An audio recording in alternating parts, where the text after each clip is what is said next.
All right, I mentioned Spurs head coach and team president Gregg Popovich earlier. Pop, as we know, never shied away from voicing his opinions on social and civic matters, so it comes as no surprise to hear he had some strong thoughts on the national outrage over the death of George Floyd and so many others before him. In a conversation with our friend Dave Zirin of The Nation, Pop said this, quote, "The thing that strikes me is that we all see this police violence and racism, and we've all seen it before, but nothing changes.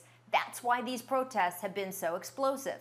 But without leadership and an understanding of what the problem is, there will never be a change. And white Americans have avoided reckoning with this problem forever because it's been our privilege to be able to avoid it. That also has to change." Now, Perk, I should note that the Spurs themselves have not put out a statement. Ownership has not always agreed with Gregg Popovich politically. But what effect does it have for a Hall of Fame level coach in a state like Texas to so passionately support the Black Lives Matter movement?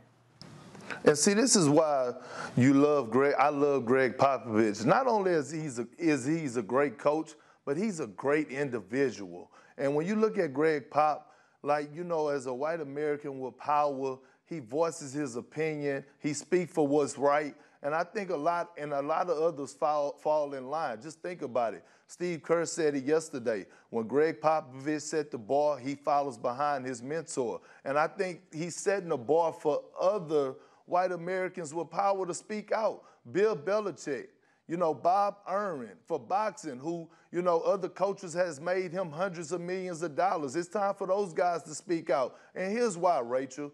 Yes, the African Americans, I could speak out, I have a little power, but it don't mean nothing that much like it would mean from them.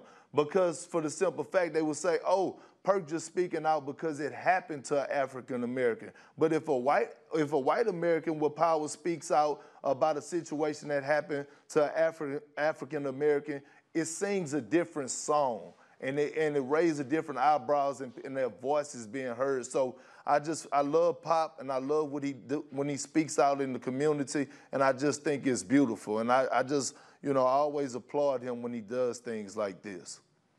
Yeah, there's lots of different entities and lots of different people making statements right now.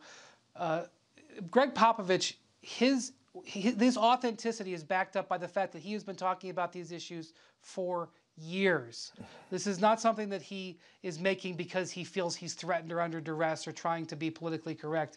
We know that this is how he feels because he talks about this and demonstrates and backs up his feelings with actions to increase awareness and diversity with his actions in that role all across the board for a long period of time. And the thing about the Spurs and Popovich leading them, they are not afraid to be standalone characters, to be an outlier. For example, right now they are one of just 2 teams that have not opened their practice facility because they are still seriously concerned about COVID-19.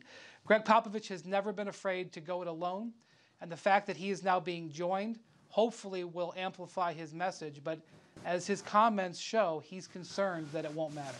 Absolutely. It speaks to that, Brian, that the writer who worked with Gregg Popovich on that story, Dave Zirin, tweeted out that at the end of their conversation, Pop said, "Have I said enough to get me in trouble yet?" Because that was his goal. He wanted to make headlines. He wanted to be heard, which we all really appreciate.